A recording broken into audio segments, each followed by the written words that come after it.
uncomfortable, y'all. And this is just me talking to y'all like if we was sitting on my back porch, okay? It gives me Jose Baez vibes. But we have a ton of information to go over, so I'm just going to get right into it. I'm going to actually read this out loud to you. Now, a lot of people have dismissed this article because they think it's tabloid fodder. They think that the publication that it was published in is known for telling salacious stories, but there are some very obvious reasons why we actually should pay attention to this article. And I'll get into all of it, but let's just go ahead and read what it says. It's pretty brief, so I'm just going to read this out aloud to you. So this article was written on April 25th of 2023, and it was after a now sealed subpoena was sent out for the surviving roommate, Bethany Funks, to appear before the court. The surviving roommate in the University of Idaho stabbings is begging not to appear at the suspect's hearing. Suspect 28 Bryan Kohberger, a former criminology student, has been charged with 4 counts of first-degree murder and burglary. He faces a preliminary hearing this week, June 26, where prosecutors will begin presenting evidence with the accused yet to enter a plea, according to authorities. However, one of the surviving roommates, Miss Funk, allegedly heard or witnessed things which could potentially exonerate the suspect.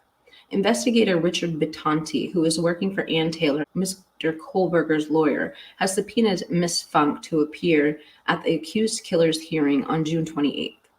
According to the affidavit, she allegedly witnessed a naked man running through the rear sliding door. She lived on the first floor of the home and came face to face with the alleged killer. She is alleged to have heard and saw things which could clear the suspect, as Mr. Bittanti argued, will be crucial as a witness.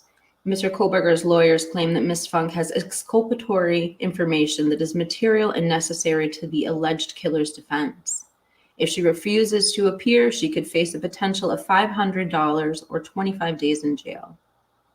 Mr. Bittanti wrote in the affidavit, during the course of my investigation, it became known to me that she has information material to the charges against Mr. Kohberger. According to the police, it is Mrs. Funk who found the bodies of her roommates, but she is now disputing the request to appear as she now lives in Nevada and Idaho. Not Idaho, pardon me. Her lawyer wrote, there is no authority for the Idaho criminal defendant to summon a Nevada witness to the Idaho matter, which a Nevada judge making findings of material necessity and the lack of undue hardship. Ms. Funk's legal team rejected the foreign subpoena, which was issued on April 11th, that they believe the judge must have a hearing before she can be forced to testify. Mr. Kohberger's defense has asked the court to make Mrs. Funk provide testimony, as they will try to challenge the probable cause used to justify his arrest. The suspect is currently being held in a maximum security cell in Latah County Jail in Moscow, Idaho, as he waits his preliminary hearing. So you might think, again, this is tabloid fodder, but I actually did a video on this. It's not as far-fetched as you think that this would be printed in a foreign paper. There's a gag order in the US, but I'm going to show you right here how, if the defense team wanted to, they could have had this article taken down. If this was misinformation or lies, they can prove it in a court in the UK and have it taken down. And we know this because, let me show you this. And exactly when the car started again and where it moved and what direction it went. Allegedly, of course, and in my non-professional opinion. So that's not the only fascinating thing I wanted to share with you today. So now let's talk about this article that was basically dismissed by most media outlets. And let's talk about why this might be true. So I was talking about the naked perp in my last video. I'll play a little clip here. And I was a little shocked at some of the comments. Either people didn't or hadn't heard this theory, or they had dismissed it as tabloid fodder. So let's just listen. What if the man clad in black came out the glass slider door, shed down his clothing, put it in his kill kit, like Steve quoted, the kill kit, and then ran naked around the house out the front? So I think that could be one person just covering his DNA tracks, which we know this was somebody who knew what they were doing as far as containing their DNA. So the article that I am referencing in this clip was written in The Mirror, which is a magazine that is published in the UK. However, one of the surviving roommates, Mrs. Funk, allegedly heard and witnessed things that could exonerate the defendant. Quote, on a Liver's hearing. Into the affidavit, she allegedly witnessed a naked man run through the sliding glass door. She lived on the first floor of the home and came face to face with the alleged unaliver. And according to police, Mrs. Funk found the bodies of the housemates, but she is now disputing the request to appear, as she now lives in Nevada and not Idaho.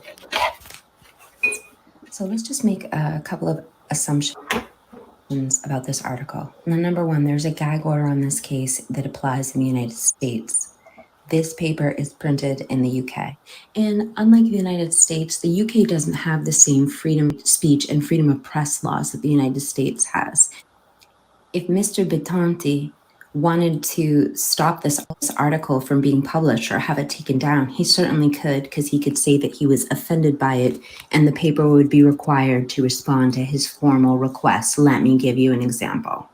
So a recent example that has gained publicity is when Meghan Markle was offended by morning commentator Piers Morgan's opinion on one of his shows. Now, even though Meghan Markle was an American citizen at the time, she was still able to file a formal complaint in the UK. Let me just read you one quick paragraph here from People magazine that reported on this at the time.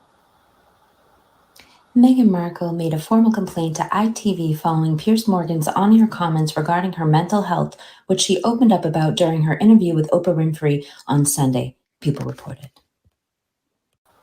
Now, I understand that there are a lot of things we have to take into account with this Mirror article regarding BF. However, we do need to consider that this just might be a loophole that the defense for BK has found to leak some information that could help the public image of their client.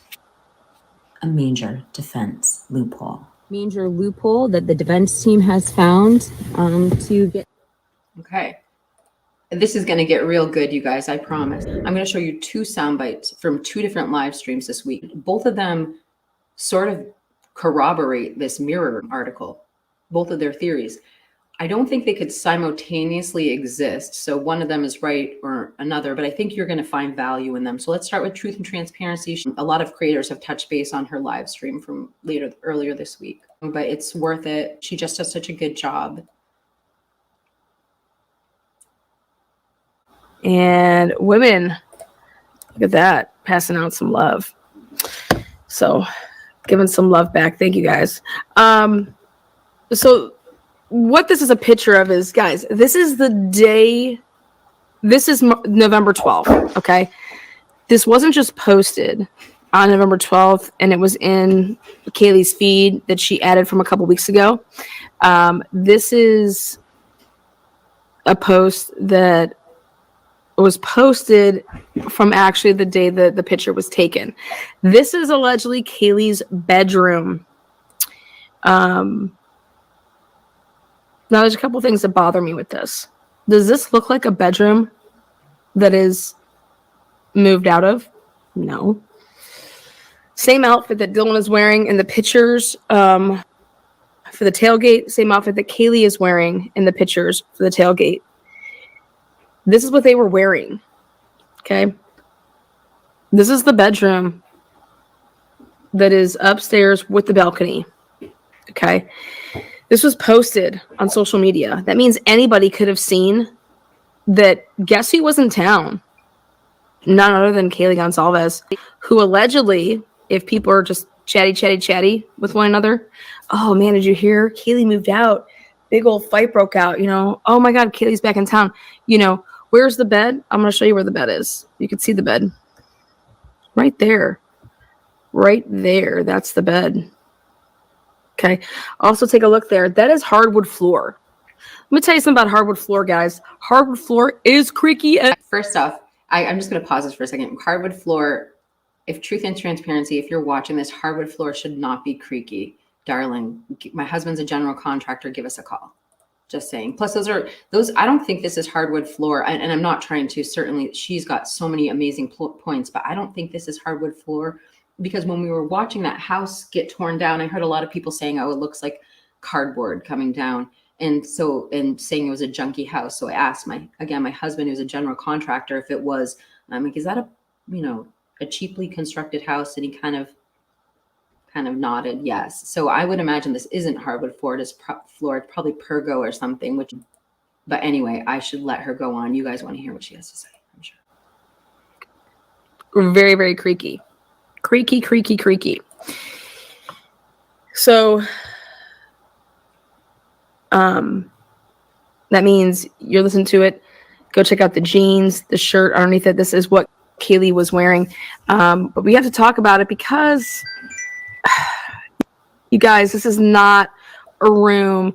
This is a room for a college girl that looks, talk about being needy or neat and tidy. This is a room that's neat and tidy. Okay. Or maybe like everything is just on the other side of the room and you can't see the mess. Okay. So, but this is the day, I like to say this is the day of the murders. Okay. This is it. This is what they both were wearing right before they left the house. Okay. Her and Dylan take a selfie. This is what her and Dylan were wearing in their famous picture underneath the stairs for when they were tailgating.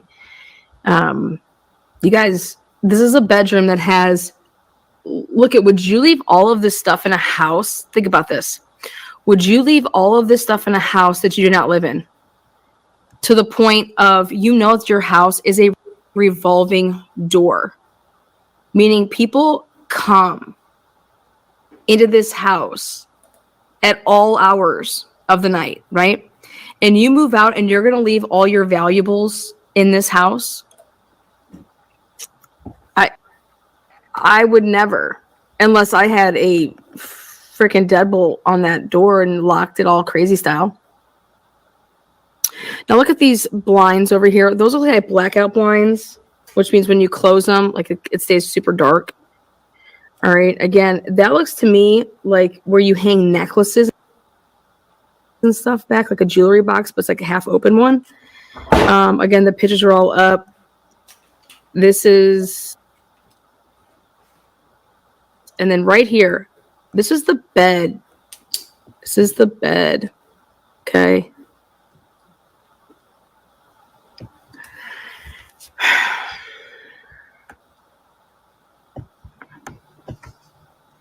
I can tell you that I would not leave stuff in a home that it was a revolving door and people just came and went and go and came, going.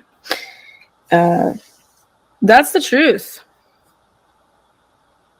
This is the outfits they were wearing.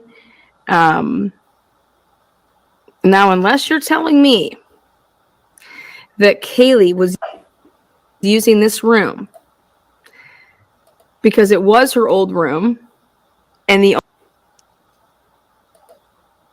only person that, in my opinion, would have moved upstairs would have been Bethany. So when people say, why was Kaylee sleeping in Maddie's room?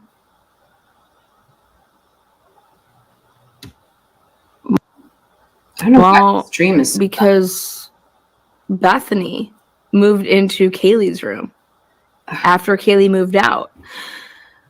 Or is this truly Kaylee's room that hadn't been moved out yet? But again, you have to ask yourself, there is somebody that knows this answer, and I have no idea why nobody has asked this family this question.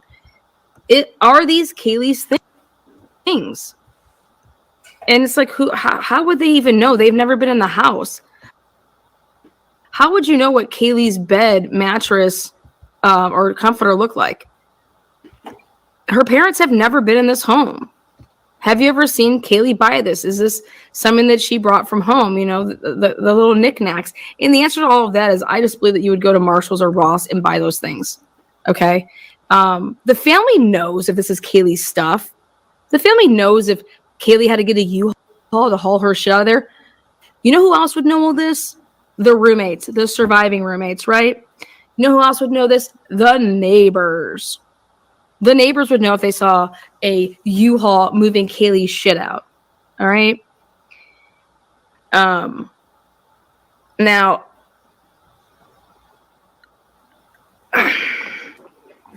remember who has the exculpatory evidence allegedly? Who has it? None other than allegedly Bethany Funk. Funky time. Maybe the reason that Kaylee was calling Jack D so many times is because Kaylee didn't have a bed. All right. But where did she sleep on Friday night if this wasn't her bed? Did she sleep in Maddie's room on Friday night? You know what I mean? What bedroom did Kaylee sleep in on Friday night? I'm curious of that. Maybe this is why she was calling Jack D so many times, is because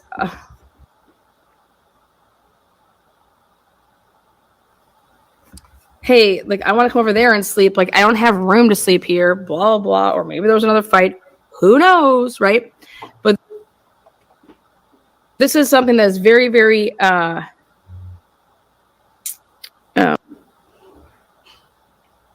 what's the word I want to use? Very, very tidy, very, very clean. This doesn't seem like it's a room that even if you did move out, that you'd be moving stuff out as you were still like there then this weekend and grabbing things. This is a room that is so well put together. Okay. That it's just very clean. It's very tidy. It's very in its place. This doesn't even look like a room that somebody was just crashing in because they were staying there for the weekend. You know, there'd be shit on the floor. I just feel like, or like, where's your bag of clothes that you brought? You know, this is all going to come out in trial. But let's go back to what and who has the exculpatory evidence, allegedly. And allegedly, that would be none other than Bethany Funk. Why? Because wouldn't it make sense that anybody that could blow this narrative up would be someone like, oh, if Bethany was sleeping in this room and that's why Kaylee had in fact sleep in Maddie's room, is because Bethany had already moved up. I'm telling you guys, if I lived in this house, okay, why would I want to be on the bottom floor of this house? Why would I want that? Especially if I plan on living here for, let's say, the next year. Okay, because Bethany and Xana are younger. You know, Maddie might be moving out after, you know, this year comes to a close. But I want to move up so that nobody can take that bed. Again, sorry about that. So let's think about this. If I lived on the bottom floor, I don't know about you guys. If I lived on the bottom floor and before we have other people move in, because I would want, dude, you have the balcony. You're not going to want to hurry up, run all the way up there. Okay? You're not going to run all the way up there. Make sure that you claim this room because you want it for not only the rest of this year, but you want it for the next coming year. Right? Think about it, folks.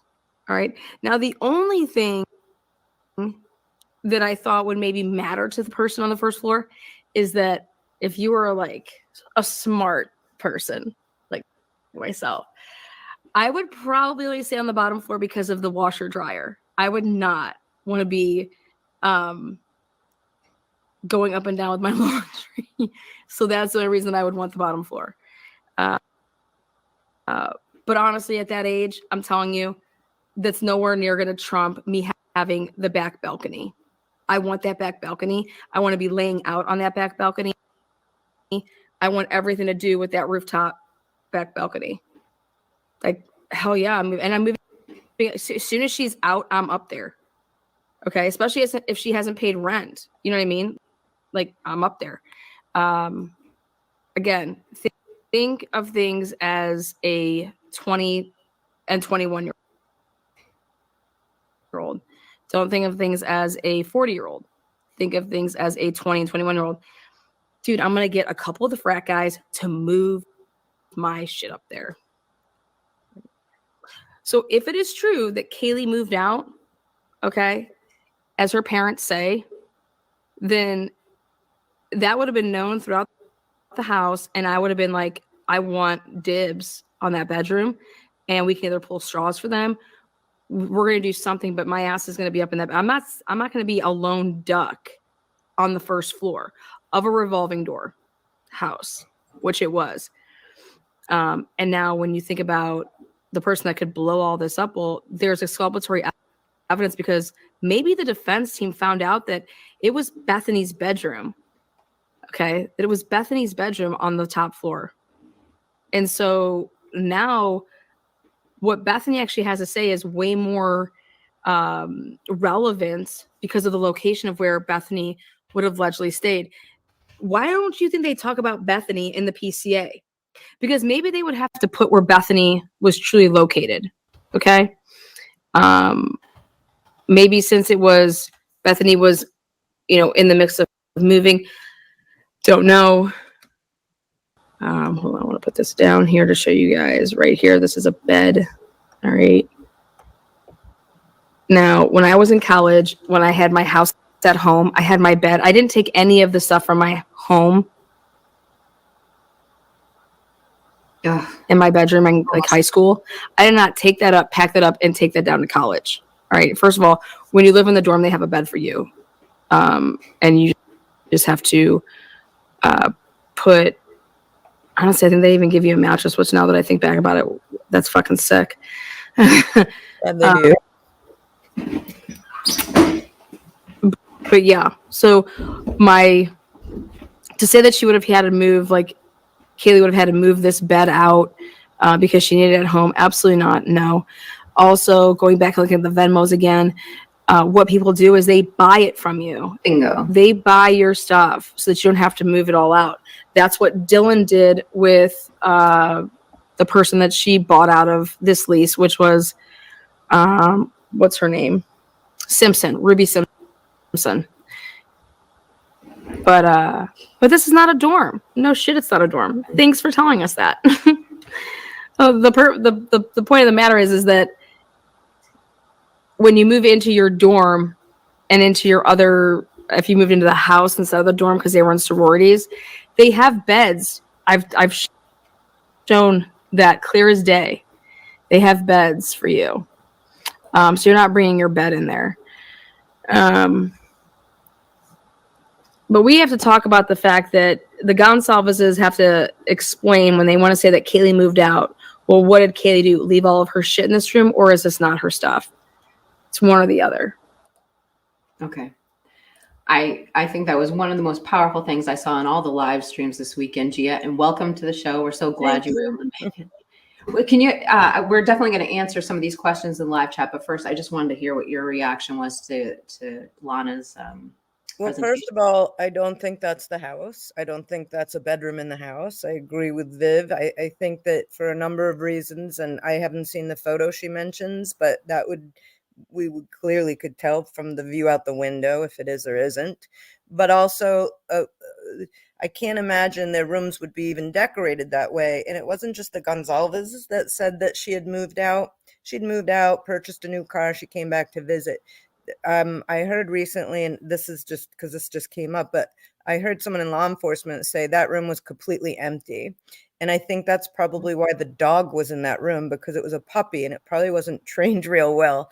And so I think that Kaylee didn't have anywhere to sleep except for with Maddie. And as a best friend, that's fun anyway, right? So she was in there, and they probably put the dog in the other room in case it had accidents overnight. I think that's right. And also, like, look at those wood floors. Those are way too nice for that house. That house would not have floors that well done. Ask Joey, maybe that would be something he could weigh in on. Well, here's the first thing he said is he said if that's that same house, those are probably Pergo or something like that. They're not That's like correct. wide pine floors like that. Yeah, no. And if you look at also like the way that the curtains are, they're put up very well. In dorms, that's not what you do. you know, and especially because like her parents never saw. I could see if your father came and your mother and they wanted to put your room all together, that looks like a room in a home. And especially the way the pictures are on the wall and the mirror, and it doesn't look like any kind of college room to me. And particularly to the other point, she keeps saying Bethany. Well, if Bethany had moved up there, that's where Bethany would have been during the murders, and she wasn't. Right? So, and even if she wasn't, why would Kaylee and Dylan go into a bedroom that was neither of theirs to take a selfie? They wouldn't. So in my opinion, I think this is somewhere else. I don't know where, but I mean, I think everything that you're saying is kind of like the questions that I was watching Lana get in the chat, and some of the answers that I heard her giving. Okay, so while you were talking, I was trying to find it, and Viv even wrote this up here. I'm thinking it might be the view of her video dancing with Murphy. So there's this video of her dancing with Murphy. They're doing a TikTok dance to a country song, and this is the same room because somebody showed it. Whether now I don't know the girls' TikTok accounts well enough to know if that's like her bedroom, but it is the same room as that TikTok video dancing with Murphy when she's in her pajamas. Yeah, maybe it's Maddie's bedroom. That's a possibility too. This was getting ready for the tailgate that night. The one thing I will say is Evil CJ was agreeing with you along the same lines as you in his live stream. And he kept saying, and if we rewind this a little bit, you can see there's kind of like photographs up on the wall right there behind Dylan's head. Yeah. So he was like, well, you know, if this was a Venmo sale, like if they just sold the room the same way Dylan did in her room downstairs, then why would there be photographs? But I'm looking at those, and those don't look like 5x8 photographs. They look like maybe a flyer, a promotion, a magazine. They don't look like photographs to me. So they could be more generic. I mean, it is possible this could be a room sale. From what I see, I think this might be Kaylee's room from the limited information that I know about it, but that's something we'll have to do some research on. Hold on. Yeah, I would like. Oh, go ahead. No, go on. I was reading. I would like to get. As this was going, I was like, we can probably verify this because I'd have to go back and look. Whatever video I was looking at was a forensic analyst, and he was saying that room was completely empty. That's how, when the police came in that day, that room had nothing in it at all. Yeah, and I think that the only thing we can typically go off is like what the PCA said, and I think a few people have gone back and looked at the PCA to say, did it distinctly say that one of the surviving roommates was on the first floor? And I think what they came to the conclusion is it doesn't actually say that. What's interesting is that if you look at the Mirror article, kind of a tabloid article from the Mirror stating that it was basically what looks to be a leak from the defense to a foreign paper to get something out that could cause some reasonable doubt or confusion. In this article, it says that Bethany was the one who found the bodies. So that if this were true, if what Lana's theory was true, that would make sense. Yeah. And then Murphy being in the room, well, if Bethany wasn't out tailgating and partying, could Bethany have been watching Murphy and have the dog? Just a couple things I'm tossing out just to thoughts on Lana's just thoughts on what Lana has to say. And then it doesn't particularly match, but we're getting such broken information anyway. I don't know. But there's another interesting live stream I want to show you folks, which is from Evil CJ. He thinks he's found the camera that Steve's seen the leak footage from. And it's another 7-minute clip. Although his live stream and Lana's live stream probably couldn't simultaneously be true, it kind of backs up another thing that's said in this Mirror article. So let's just look at it and just get your honest reaction. Please comment below. Let us know what you think. Right. And I was going to say, if you come across that picture where you say you can see outside the window and identify a building, we'd love to see that. And also the video, Kiki, if we can get that Dancing with Murphy, I know we have it probably somewhere. Yeah, I'm looking all over. While we're playing that clip, folks, I'll find that video and we'll share that. Let's take a look at it. That'd be interesting. Yeah, take like a little deep dive. Let me just get this Evil CJ up. So please check out Evil CJ's channel. If you go to his channel, he's done an incredible drive-through, better than anyone else I've seen. He went through this year on the 1-year anniversary, same time of night, and did a drive-through. The what is said on the PCA for BK's route. And it's powerful. And it's something that if you're interested in this case, it's going to give you kind of a street view of what it might have been like that night. There we go. Their camera evidence pointed towards the house. 1126 has fucking 1126. Steve G. Holy shit, guys. Steve G has to know that. Remember, you guys, I was like, 1126 has got, because people were thinking this was the front door back here, right? But they were going off the pictures from October 2007, because when you drop Google Guy down there, you're going off of photos from Google Guy of 2007. But when you're up here and you're looking at it, you can tell it's a completely different layout, obviously, from what it was before. Just with even the path, I showed you guys that a long time ago, and I'm like, this is a front door with this having a ring cam and this having a ring cam and this has got to have a ring cam. That would be the best freaking camera to have for the crime itself. I was sitting there talking about 1126 or 712. 712 doesn't have a camera. We already figured that out back in the summer. That means Steve G saw the video from 1126 that points to the sliding glass door.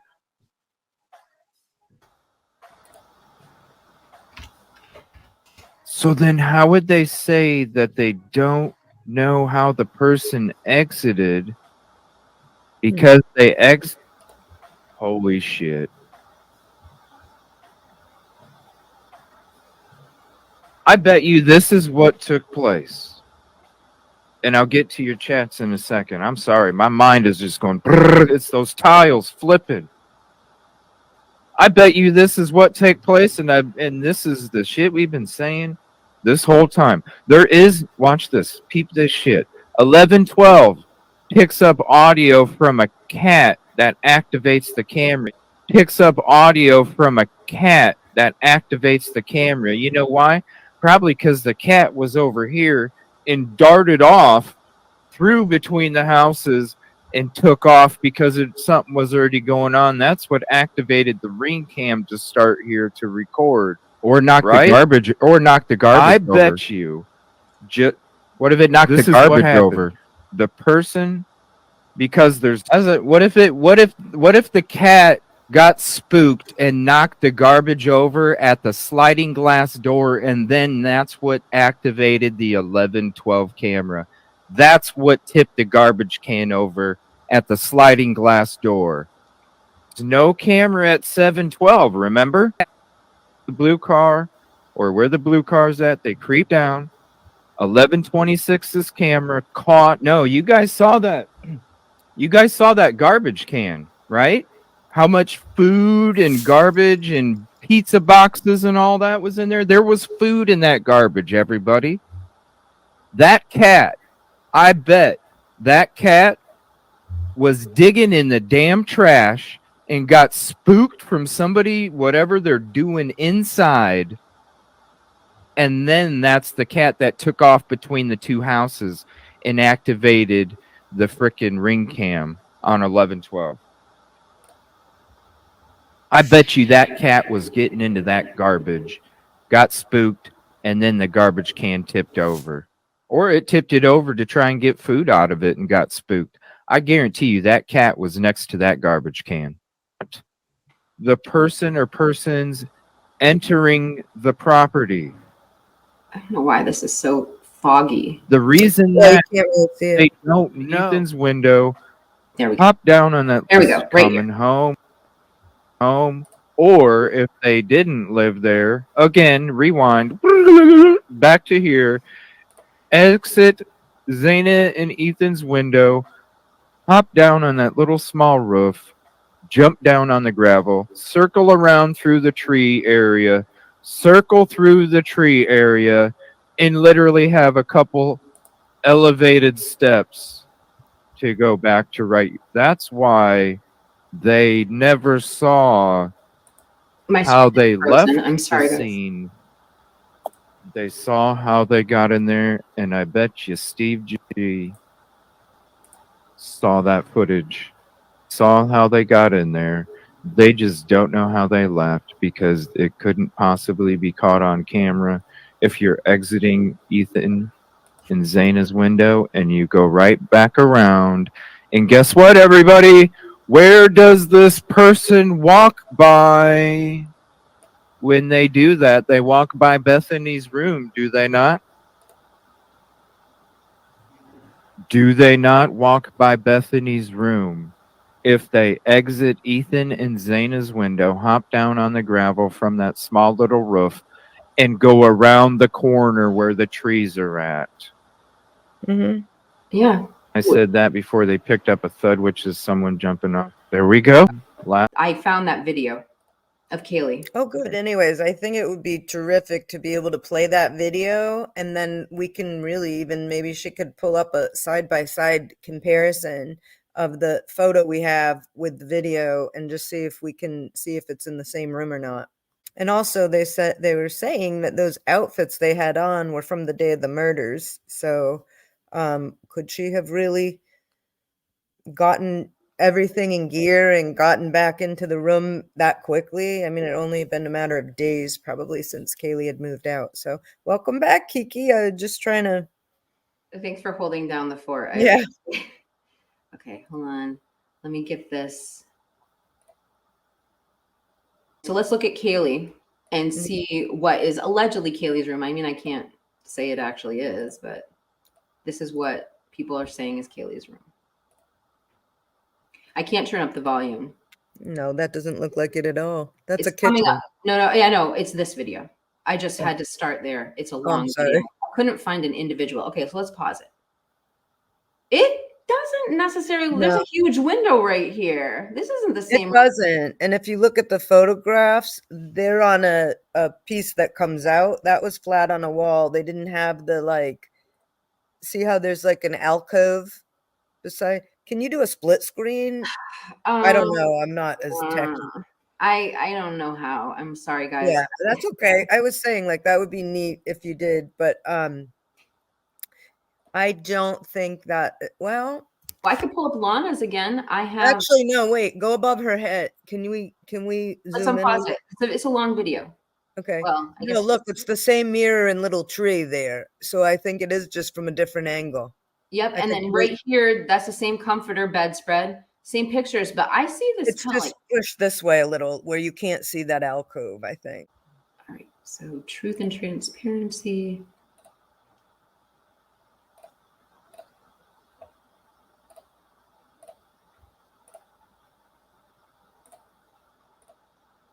Okay.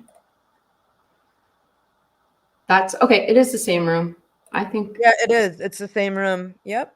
I was looking on my phone to get it up. It's the same room. But the reason we can't see the alcove is because Dylan's head is right there, and so it almost looks like it's like another photo, but that is the alcove. And then you can see the little tree in the mirror above her head. Yep. That's the same room. So let's go back to the thing and look out the window. Okay. And see if we can. But definitely it's the same room.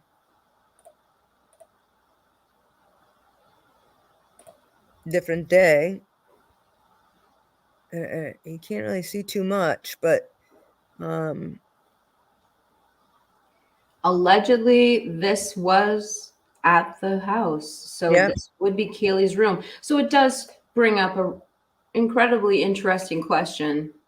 If she was moved out, why was her stuff there? The only logical thing I could think is if she sold her stuff to another person. What are your thoughts? Well, either that or look, when I was in college, I thought I looked good in a few outfits and I wore them all the time. So that's just because they're wearing what they ended up wearing that looked similar to that day on the porch doesn't mean it was November 12th. That picture could have been, that photo could have been from any other time.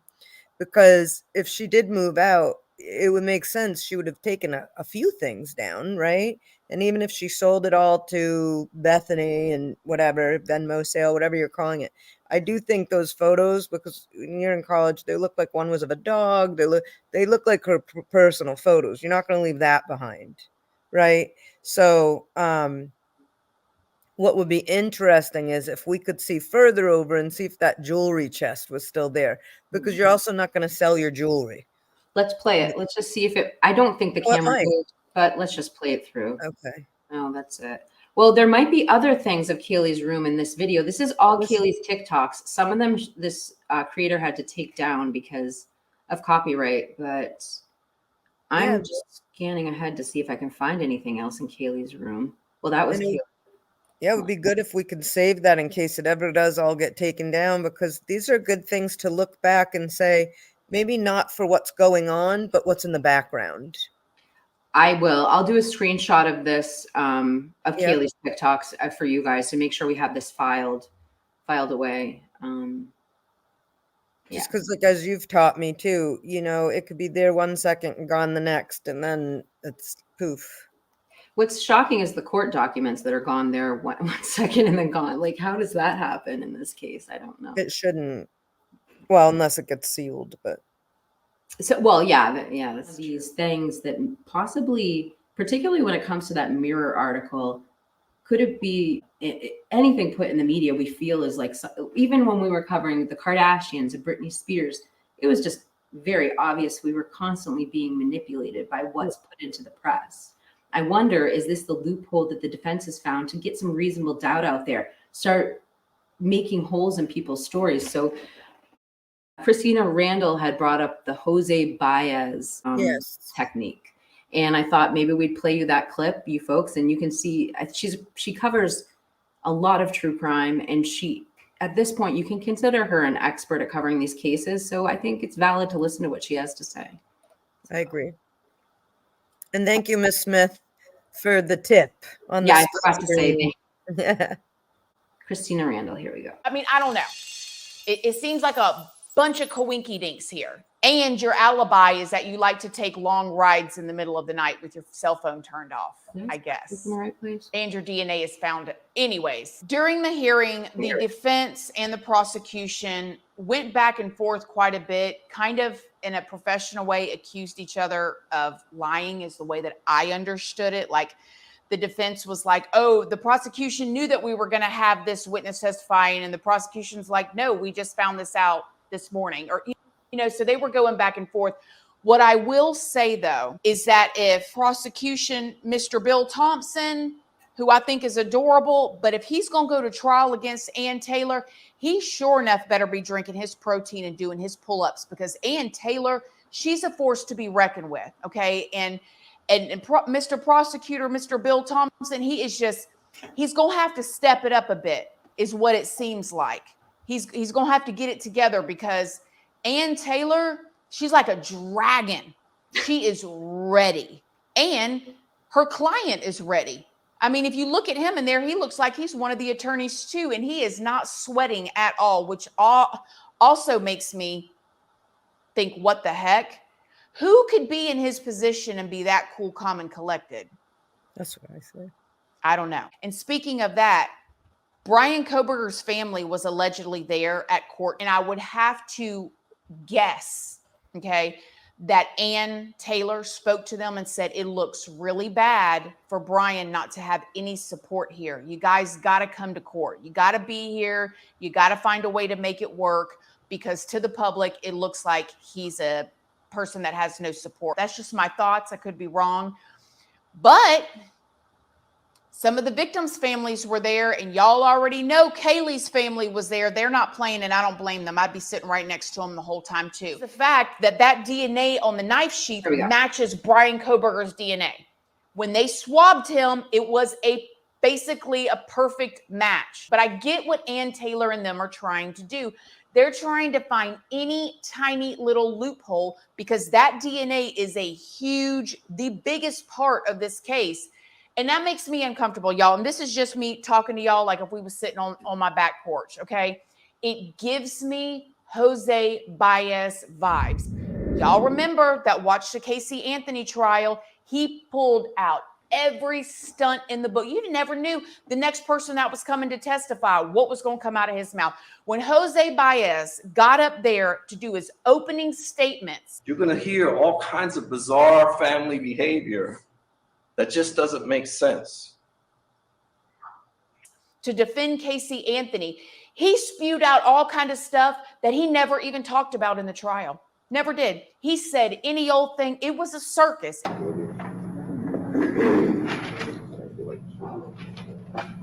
It was a full-on circus. And by the end of Casey Anthony's trial, the doggone juries were so confused. They were like, we don't know what to think. We cannot find her guilty because they had so much confusing information. And I almost feel like we're already headed down that path with these antics that it seems like the defense is pulling. And I get it. Bryan Kohberger deserves a fair trial. Also, Bryan Kohberger, you guys remember how he had like a certain amount of time to come up with his alibi, and they were kind of dangling this alibi over the prosecution's head, like, we'll give you the alibi if you'll tell us this, Well, guess who his alibi was for the night of the crime, which, mind you guys, Bryan Kohberger's phone pinged over there by the house 12 times like he had been stalking them, including right before the crime and after the crime, and his phone just happened to turn off or go onto airplane mode for 2 hours. All right, we're going to start there. I think she's got a legitimate point, and I will be honest, I dismissed it at first when I first heard her say this, because this video is quite old. When she said that Jose Baez, she's getting Jose Baez vibes. I'm getting them too. And particularly when I went back and I looked at what Jose Baez did back in Casey Anthony's case, and it's on YouTube, you're not going to find a lot of defamatory things against him. It's very clear that he takes care of, we'll just say, it's clear there's nothing bad said about him on YouTube. So I will watch what I say too. Even on Wikipedia. And I don't put much, I used to love Wikipedia. I don't put a lot of, positive spins on Wikipedia lately. But even when you go to Wikipedia, there's always a section under people where you can look at their controversies. Jose Baez doesn't have that section. He had his reputation dragged through the mud, and it feels like he's lost the ability to care. Like he has no shame, and he drugged Casey Anthony's parents. He said really cruel things to her mother, to her father. Like he had no feelings or heart. And I think hurt people. And so what I'm getting at is his defense strategy that he came up with was pretty brutal. And it looks like it's a winning strategy, and a lot of people copy it. So I'm sorry to, I might edit a little bit of that out, but that's my thoughts on the matter. So I have a little bit different of a perspective, right? He did his job. Simple as that. He did his job. And his job was, when you go through these things, you take all emotion out of it. And he might have even apologized to her parents ahead of time, say, look, I'm going to do what I have to do. What is our goal? Our goal is to get Casey Anthony off. So the means to the goal isn't as important. And you can't take it all as like he was really doing that, or he was blah, blah, blah. And that's what you do. Everything you have to do is to introduce doubt. What's doubt? And so going back a little, when Christina says the DNA is the biggest thing, and it's, however many octillion, whatever that number is, the 13 zeros. I actually think the DNA is the easiest piece for them to overcome, because it can be explained away in so many different ways. So if I'm a juror and I learn about touch DNA, then I'm going to say there's an absolute possibility that sheath has his DNA on it because it was transferred from somewhere else. So that puts doubt in my mind, because there's now another theory. It doesn't have to be proven to be true. It just has to be introduced that there's another possible theory to why that DNA is there. And as a juror, if there's another possible theory, I'm not going to send a man in front of the firing squad if that's all there is. My guess is that when trial comes out, there's a lot more DNA evidence. I don't think that's all the DNA evidence they have. And then that's going to really solidify, the prosecution's argument. That's my guess. Yeah, I like what you're saying about Jose Baez, though. I mean, he is doing his job, and he got her off. And not to say that she got off; she was found not guilty by I know. the jury of her peers. But That's we know true. in that case, the police, they went for a charge that they didn't necessarily. She got off on technicalities. Yeah. She didn't get off because she was innocent, in my opinion. I'm just telling you that. And same with OJ. So, you know, it just, I don't know. That's my opinion, and it doesn't mean anything. It's completely speculative and whatever else you want to call it. But No, I love your opinion, especially because Gia does have a little background in working with the courts and in legal proceedings. So I don't know what I should share about your background or not. But you can share whatever. It doesn't matter to me. Yeah, but Gia has a lot of experience working in the court system. She does. Yeah, I just have to plug something in. Hold on. As usual. Keep talking. Okay, so I'll just and Gia, you can come back and correct me if I say anything wrong. But Gia does work with people in mediation that are going through the process. She's really familiar with courts. She also has experience as a paralegal, although she doesn't need that. You know, she does other things that have to do with the court systems. She doesn't use her paralegal for, but she's a great tool for our podcast because she's seen a lot of things. And so you want to add a little bit more on why I keep tossing these legal questions to you? No, and I'm not an attorney, right? But I have, like other people say, who have background, like Jules of all trades. She comments on her background, educational background. I have educational background I am a paralegal, and I did go through. I'm a mediator for court cases and for people going through divorce most often. But I do understand, you know, I went through years of law school that allowed me to become a paralegal. So I understand how to look at documents, and I understand how the way that they're phrased. Sometimes it doesn't always make sense when you're reading it, right? But so sometimes I can help to take apart those kind of things. And I just maybe see things from slightly different perspective. Without a doubt. Yeah. And it's really important. We appreciate your perspective. I think I've probably kept you and everyone else long enough. We really would love to hear your comments below. I know we're connecting different cases, but that's where we're at in this case now. This is going to trial. We're going to be seeing this summer likely, and we need to start talking about the case. We need to start talking about legal strategies. We need to talk about sentencing. We need to talk about what's going to be done in place of the house. The Oculus, we need to learn how those models are done. So there's a lot for us to cover. We're moving from a lot of different speculation to like, okay, what do they have for evidence? And let's break down this case. So. Right. And we have a lot of ideas for this weekend that we want to talk about. And probably you and I would keep talking about it now, but we don't need to keep everyone on, right? Because we find it so interesting. And I think a lot of what we're doing now, too, is we're sort of going back and we're looking at things and saying, like, well, why did they do this? What was this strategy for the defense or the prosecution? And just kind of trying to pick things apart and really look at it. Because as everybody knows, we're at a point right now where this is all speculation. Too much is sealed. There's too many I don't knows and too many what ifs. But I think it's all great food for thought. And there's nothing wrong with dissecting it and talking about it. And I think it's going to, you know, for all of us that are on here and listening, when we get to watch the trial, and hopefully it'll be broadcast live and we'll bring it to you.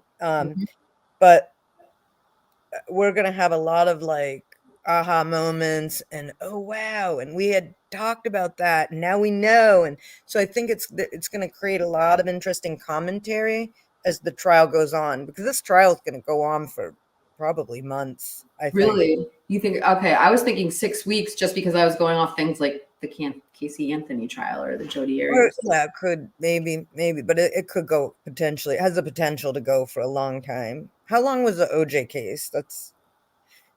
God, I can't remember. I don't remember either. But I mean, it felt like a long time. It might not have been as long as I'm thinking, but you know, these things just have a way of taking on a life of their own. And to the point someone made, I don't know if it was when I was watching with you or earlier, is that this is a murder case. It's a typical murder case. It's become sensationalized, right? But as far as the rules and the procedures for court and all that, it's going. It's just a regular murder case. And I think they made that point in the first, or oh no, I'm sorry. That was a video I was watching earlier today. You broadcast it with the lawyer, you know. I really like him, and he had a nice video at the end of the year, and it was him and his father, who is also an attorney. And so they were sort of spitballing different things about the case and the potential for appeal. And so I think we'll talk about that this weekend. Absolutely. And I don't even want you to give any more away from it. And I actually saw the same, because I love that channel. I actually seen him and his father before, and I know what points we're going to cover. So we'll keep our mouths. Jason just said OJ was 9 months. Thank you. I didn't have a memory lapse. I did think that went on and on and on. So yeah. But he was a celebrity, so that may be a little bit different, because Bryan's not a celebrity, but he's becoming one because of all the speculation. So without a doubt. Yeah. Yeah. All right. And can I just respond to one thing Miss Smith just said? Yeah, I'll pull it back up. Okay. For sure, we'll see what happens when the discovery deadlines are scheduled and whatnot. Defense can't be ambushed at the last minute, which is Bill's big fear. Absolutely correct. So when you're watching TV and dun dun dun, this last minute witness comes, or this piece of evidence gets pulled out of a hat, and boom, the case. No, that doesn't happen. You can't do that. That's against the rules and procedures. You can't have a surprise witness. You can't have anything that you haven't already disclosed to the other side. So there's no such thing as a last minute surprise in a trial. Miss Smith's right. Yeah. Everything that the prosecution has, the defense has to know about well before getting to trial, or it's not admissible. Just hypothetically, let's say a witness came forward with some part of some relevant information that they didn't know before. Would they have to hold a hearing separately from the court to find out if they can admit it, or how does that work if something comes up after the fact? So I don't know if it's necessarily a hearing, but with discovery is ongoing all the way up through the trial. It's always ongoing. So if someone came forward, they would have to disclose that to the other side. The other side might try to suppress the witness, and then they might do a motion to the judge to ask, can we push this forward? And then a judge would rule based on what it was. But it can't be, you can't hold a witness in the back pocket and say, ha, right, gotcha. It doesn't work like that. But if you come across new evidence, always, but you do have to disclose it first to the other side. You can't do it like in front of the jury and surprise the other side. Yeah. It's just nice to hear these things. So what it does is it solidifies for people who aren't in the legal system to know that the process is fair. That's basically what the layman wants to know. It's the best legal system that we have, and it's not perfect by any means, but it's what we have, and it's a lot better than some of those other systems in other countries. So you had a profound quote in one of the last videos you did where you said that, the legal system is one of the best in the world, but it's only as good as the people who are running it, or something along those lines. So when I say, knowing the system is fair, again, we're just saying it's only as fair as the people running it. But just like Gia said, it's the fairest system in this world. We don't really know of a better one. Right. Trust me, I would rather be on trial in the United States than anywhere else. And like just talking about when you look back at, remember that girl in Italy that was over there and got accused of murder, and that was just a nightmare. I mean, what she had to go through. Or Amanda Knox, that's what it was. Yes, yeah. So not to digress, but I'm just saying it's like even in Italy, which you think is, it's not like a third world country or anything like that. It's still, you don't want to be there as opposed to here. And, so we'll see what happens. I just thought of something, I'm not trying to, again, hold things up. I just thought of another point when you said that. My husband does business with some clients that came and stayed at our old house, and we had a country house in New Hampshire. And they came to stay with us, a husband and wife that were from Brazil.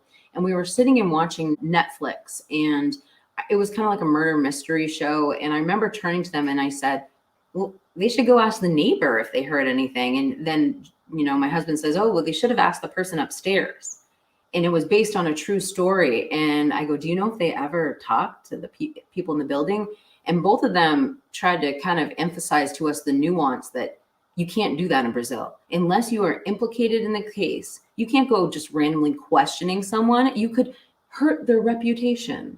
So just remember that in this, in this country, when we have freedom of speech and freedom of press, it's not the same way in other places. You might hurt someone's feelings in other countries. And, so just want to, point out the little bit that I know about it too. Right. I mean, it's the same thing, just to circle back to your point with the whole Meghan Markle Pierce thing, that all she had to do, and she was a US citizen, but all she had to do was make the claim that he was offending her and he got fired, right?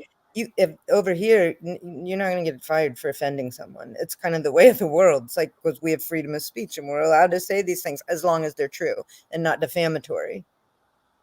Yeah. And even if it's a public figure, you actually are kind of allowed to say things that aren't true. So, and then depending on the extent of damage, yeah, you could speculate, hypothesize. You can't make an accusation about a celebrity that's not true, because they most of the time they're not going to care, but when they care, right? Like Oprah, and if someone's going to come back after you, you're probably not going to win if you said something that was untrue. In a case here, right? So but if it's the truth, oh well. And here we think, if you're a public figure, you're putting yourself out there for these kind of commentary and whatnot. We love you guys. We appreciate your support. Thank you for showing up, and please leave your comments below. Thank you for joining today, and have a great day.